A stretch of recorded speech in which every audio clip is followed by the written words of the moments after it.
Excuse me, sir, you are out of uniform. This is highly irregular. Was just trying to blend in. Blend in? Captain Marcus Wellington stood at Gate 12 of Atlanta Hartsfield-Jackson International Airport, his pressed uniform displaying the golden wings of a commercial airline pilot with 18 years of experience.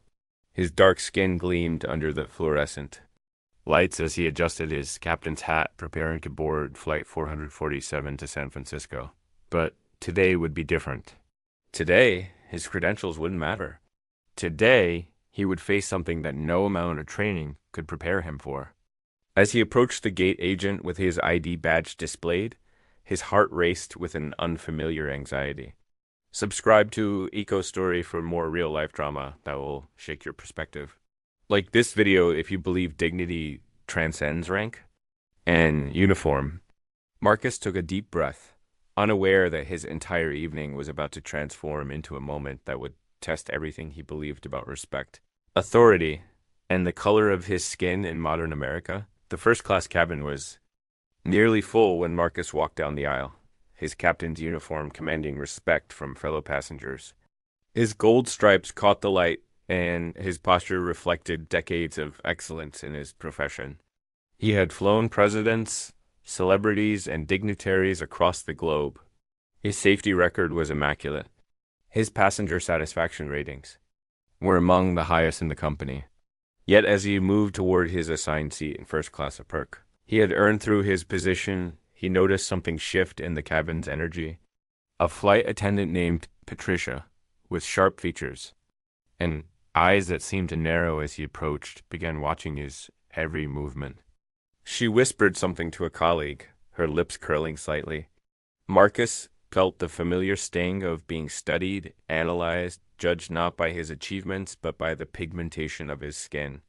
He had encountered this before in smaller ways, but something about the intensity of her gaze made his stomach tighten with an unmistakable dread. Patricia appeared beside Marcus's first-class seat with a forced smile that didn't reach her eyes. She informed him that there had been a mistake in the boarding system and that his seat had been accidentally double-booked. Her voice was calm, almost pleasant, but her words carried an unmistakable dismissal. Marcus showed her his crew pass, his captain's ID, and his ticket confirmation. Everything was in order. Everything was legitimate. But Patricia shook her head with an air of superiority, claiming that crew members occasionally tried to sneak into premium cabins. Her implication was clear. She believed he was lying. She believed he didn't belong. The other passengers began to stare, uncomfortable with the tension unfolding before them. Marcus remained composed, his years of leadership training keeping, his voice steady and respectful. But inside, something began to crack. This wasn't just about a seat. This was about being seen as less than, as unworthy, as potentially dangerous simply because of who he was. Patricia's manager, a man named Derek, who appeared uncomfortable and conflicted, was called over. Marcus explained the situation calmly, showing all his credentials once more. Derek's eyes widened slightly as he took in the captain's uniform and the legitimacy of everything Marcus presented. There was a moment, just a brief moment, where Derek seemed ready to apologize and make things right. But Patricia interjected, her voice sharp and authoritative. She repeated her false claims about crew members attempting fraud, speaking as if Marcus wasn't standing right there, as if his words held no weight. Derek, seemingly intimidated by her aggressive demeanor and perhaps unconsciously influenced by the same biases she weaponized, sided with her. He told Marcus, his voice filled with forced apology, that he would need to move to economy class. The humiliation was complete. A captain, a man responsible for the lives of hundreds of passengers, a man with decades of impeccable service, being banished from his rightful place because someone had decided that his skin color meant he couldn't possibly belong in first class. Marcus gathered his carry-on bag with trembling hands, acutely aware of every eye in the first-class cabin following him. Some passengers whispered in his ear as he passed, offering quiet words of support. An elderly white woman touched his arm and said she was sorry. A young couple shook their heads in disbelief, but Marcus couldn't look them in the eye. The shame, that Patricia had tried to place on him was seeping into his own consciousness, despite every rational part of his brain screaming that none of this was his fault. He walked through the cabin divider into economy class, where rows of passengers and tight seats stretched before him. His breathing became shallow. His captain's uniform, which had always commanded respect and pride, now felt like a scarlet letter marking him as the problem. He found his seat in row 28, next to a middle-aged man who immediately shifted away from him. Marcus sat down slowly, pressing his head against the window. Outside, the runway stretched endlessly, much like the hopelessness he suddenly felt. How was this happening in 2024? How was this possible? As the aircraft pushed back from the gate, Marcus's phone buzzed one final time before airplane mode activated. It was his mother calling to check if he'd boarded safely. She always did this. She always worried. He nearly didn't answer, but something compelled him to. "Baby, are you okay?" "You sound strange," she said, her mother's intuition picking up on the tremor in his voice before he even spoke. Marcus told her everything, not with anger, but with a breaking voice that revealed how deeply this injustice had him. She listened silently for a moment, and then she said something that would become the turning point of this entire ordeal. "Marcus, don't you dare let them make you disappear. You're a captain. You have dignity. Document everything. Record everything. The world needs to know that this still happens." Her words were like a lightning bolt, jolting him from despair back into purpose. This wasn't just about him anymore. This was about the countless others who had suffered similar indignities in silence. His mother was right. This had to be exposed. Marcus pulled out his phone during the meal service and began documenting every detail of his experience. Typing notes with precise, captain-like accuracy, he noted the times, the names, the exact words spoken, the way he'd been humiliated. His hands shook with a mixture of anger and determination. An older passenger across the aisle noticed what he was doing and asked if he was okay. Marcus explained briefly what had happened, and to his surprise, the passenger nodded knowingly. "I've seen this before," the man said quietly. "I'm a retired teacher. I've watched discrimination evolve over my lifetime, but it never really goes away. It just changes its costume." Those words settled into Marcus.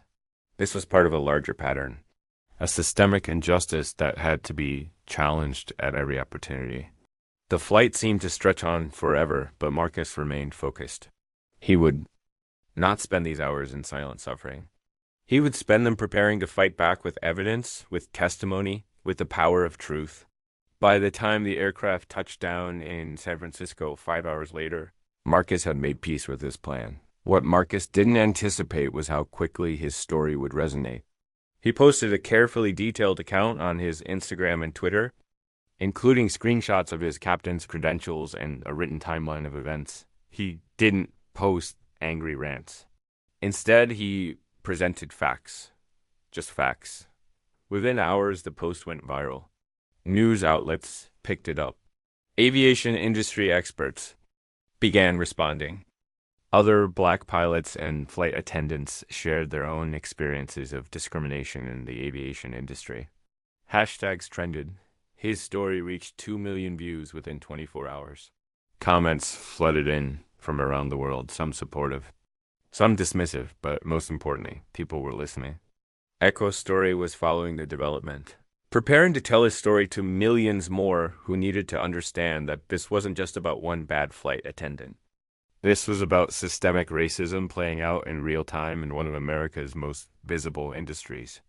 The narrative was shifting from Marcus's shame to Patricia's accountability. The power dynamics had reversed, and justice suddenly felt possible. Airline, facing massive public pressure and potential legal consequences, issued a formal apology to Captain Marcus Wellington.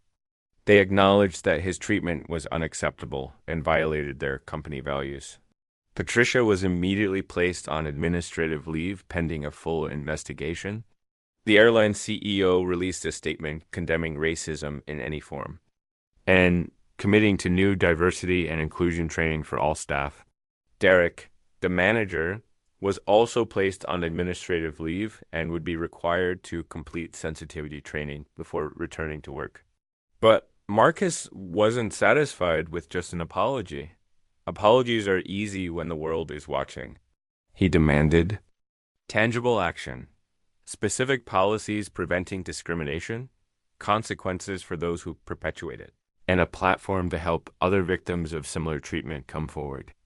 The airline, understanding that their reputation was now at stake, agreed to establish an oversight committee with Marcus as a consultant.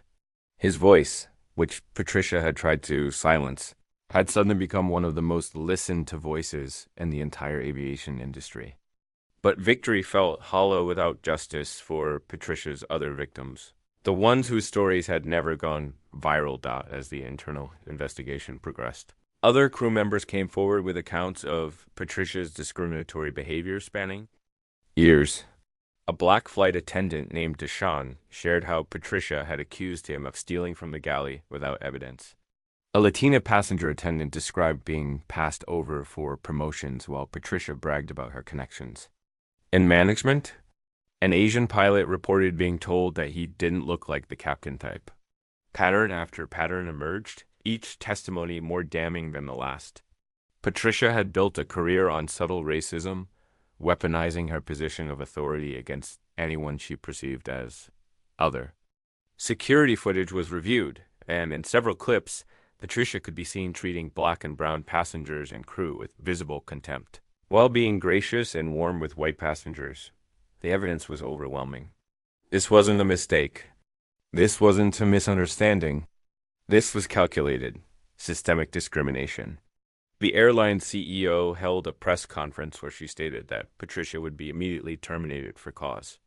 But the real shock came when Patricia's hiring records were examined, and it was discovered that she had been involved in similar incidents at 2 previous airlines. Incidents that had been quietly settled with non-disclosure agreements. Patricia sat across from Marcus in a mediation session, something she probably never expected would happen. She was diminished now, no longer the authority figure who could banish people to economy class on a whim. She refused to make eye contact. With Marcus, her jaw clenched tight. Her lawyer advised her to remain silent, but Marcus wasn't there to hear her confession. He was there to speak his truth directly to the person who had tried to diminish him. "You didn't just violate my dignity," he said, his voice steady and clear. "You perpetuated a system that tells people of color that we don't belong in spaces of authority and excellence. You taught every passenger on that flight that discrimination is acceptable if you say it with enough confidence. You hurt people." Patricia finally looked at him, and for just a moment, Marcus saw something flicker across her face. Maybe fear, maybe recognition of what she had done, maybe nothing at all. She muttered an apology that sounded hollow and rehearsed, clearly. Coached by her legal team, but Marcus didn't need her apology. He never had. What he needed was for the world to understand that people like Patricia, people who weaponize their power against vulnerable populations, needed to be held accountable. And finally, Marcus's case triggered a nationwide movement within the aviation industry. The FAA, the pilot unions, and every major airline began reviewing their diversity and inclusion policies. New hotlines for reporting discrimination were established. Training programs were overhauled. Some airlines went further, implementing bias interrupters protocols designed to catch and prevent discriminatory behavior before it escalates. Marcus received invitations to speak at aviation conferences, universities, and corporate events. His TED Talk, titled "Uniforms and Dignity: Why Excellence Still Isn't Enough," garnered over 5 million views. But perhaps most importantly, other victims came forward. A black flight attendant who had been fired unjustly years earlier saw Marcus's story and finally had the courage to sue her former employer. A Latina pilot who had been repeatedly passed over for international routes filed a complaint with the EEOC. A Middle Eastern passenger had experienced something similar and finally felt safe speaking out. Marcus hadn't just told his own story. He had opened a door for countless others to reclaim their voices. The culture was slowly, incrementally shifting. 3 months after the incident, Marcus sat on a panel at the annual Airline Executives Forum, a prestigious gathering where industry leaders convene to discuss best practices and future directions. He was invited to share his experience and recommendations for systemic change. Sitting next to him was the airline CEO who had initially handled his case poorly. She acknowledged her company's failures and announced new initiatives: a $50 million investment in diversity programs, the establishment of a chief diversity officer position, and mandatory bias training for all staff members within 90 days. But Marcus didn't let anyone sit comfortably with just symbolic gestures. He asked the hard question: who gets fired? Who faces consequences? Because apologies and training programs don't work if the people who discriminate face no real repercussions. The room went silent.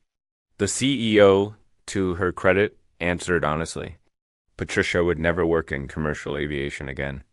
A note would be placed in industry databases, ensuring that other airlines would know about her history of discrimination. And a precedent was being set. Discrimination would result in termination, not quiet transfers or settlements. It was a moment where accountability seemed possible, where the system might actually change, but behind the public victories, Marcus struggled. He developed insomnia, replaying that flight in his mind hundreds of times. He saw Patricia's face in strangers.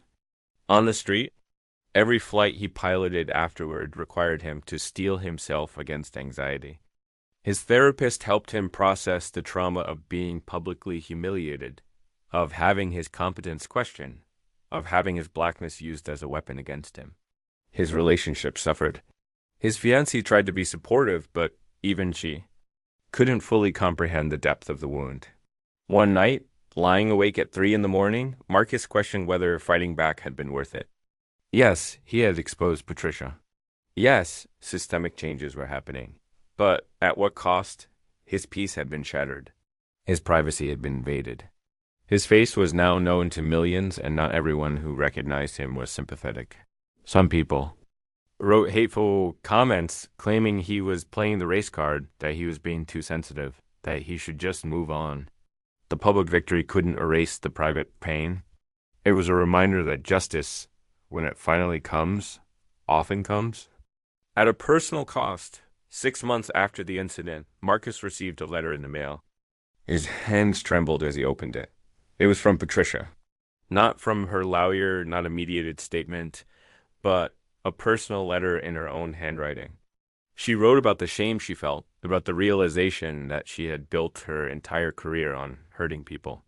She wrote about recognizing her own prejudices, about how she had learned to weaponize them early in her life, always seeing people different from her as threats.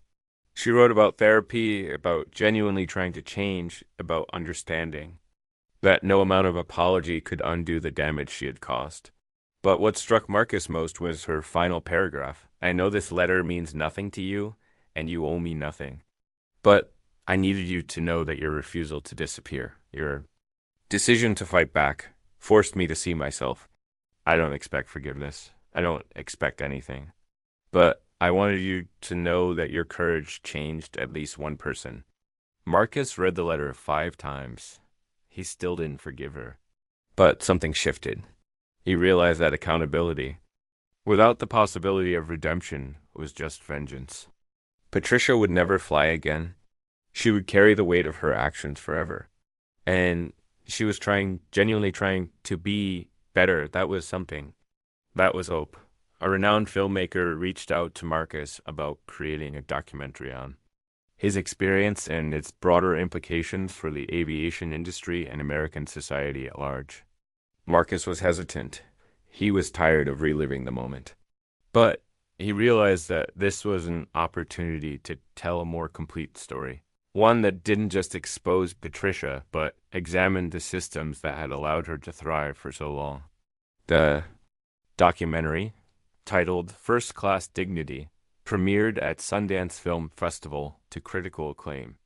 It featured interviews with Marcus, other Black pilots and flight attendants, diversity consultants, aviation historians, and even Patricia herself, who spoke about her journey toward understanding her own racism. The film didn't offer easy answers. Instead, it asked difficult questions about how discrimination persists, even in supposedly professional, rule-bound industries. It examined the ways that authority can be weaponized against vulnerable populations, and it celebrated the courage it takes to fight back. The documentary won several awards and was picked up by a major streaming platform, reaching millions of viewers globally. Marcus watched his own face on screen, reliving his trauma, but this time with a sense of purpose. His pain was becoming a teacher for others. 2 years after that fateful flight, the aviation industry looked measurably different. Pilot training programs now included mandatory modules on unconscious bias and discrimination. Flight attendant hiring processes were restructured to prevent patterns of discrimination. Anonymous reporting systems were implemented and actively monitored. Most importantly, accountability was real and visible. When violations occurred, consequences followed swiftly. Several high-profile cases resulted in terminations and industry-wide blacklistings. The culture was shifting, slowly but perceptibly, from one where discrimination could be hidden to one where it would be exposed and punished. Marcus had become an unofficial watchdog, consulting with airlines on their diversity initiatives, reviewing hiring practices, and training managers on how to interrupt discriminatory behavior in real time.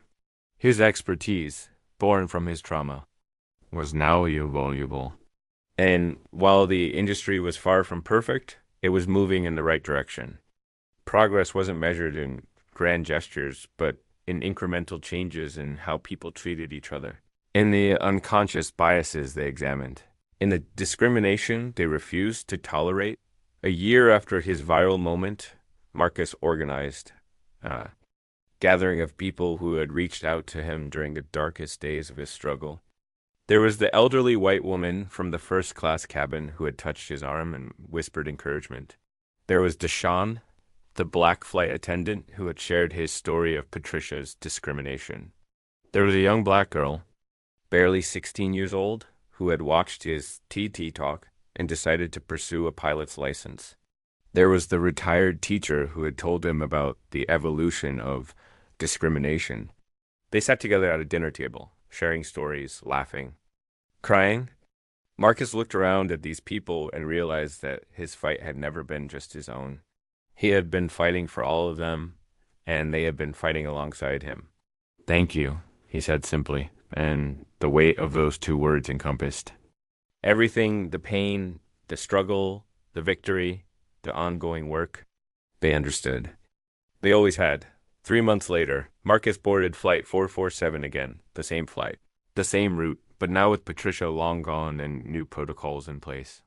As he walked down the aisle toward the first-class cabin where his seat was reserved, he felt anxiety creeping in. Would he be challenged again? Would people recognize him?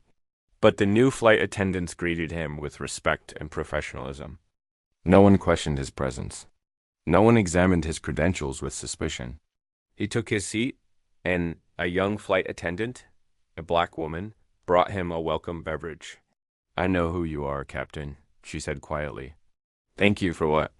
"You did. You made it safer for all of us." Marcus's eyes filled with tears. This was why he had fought. This was why he had refused to disappear. Because now a young black woman could do her job without fear, could take her seat, could belong. That moment, more than any apology or policy change, felt like justice. He looked out the window as the plane took off, watching the runway fall away beneath him, and he felt, for the first time since that dark flight months ago, truly at peace. 5 years later, Marcus had become one of the most respected voices on diversity and inclusion in the aviation industry. He continued to consult with airlines, to mentor young pilots of color, to speak at conferences and universities, but he was careful never to present himself as having solved racism. Instead, he spoke about the ongoing daily work of fighting against discrimination, of holding systems and individuals accountable, of building a culture where everyone, regardless of the color of their skin, could occupy spaces of authority and excellence without fear. He thought often of Patricia and hoped that wherever she was continuing to do the work of understanding her own prejudices. He thought of the young black girl who had become a pilot and who had reached out to thank him. He thought of all the flight attendants, the gate agents, the mechanics, the customer service representatives of color who now worked in an industry that, while still imperfect, was measurably more just. And he thought of that moment on that airplane when he had decided not to disappear, not to accept the shame that someone else had tried to place on him, but to fight back with truth and courage. Subscribe to Echo Story for more stories of courage, justice, and human dignity, he would often say at the end of interviews. And remember, your voice matters. Your story matters. Don't let anyone convince you otherwise. Because in the end, that was the real victory. Not that Patricia had been fired, not that policies had changed, but that countless people had found their voices and were using them to demand better, to demand justice, to demand that everyone be treated with the dignity they deserve, regardless of who they are or where they come from.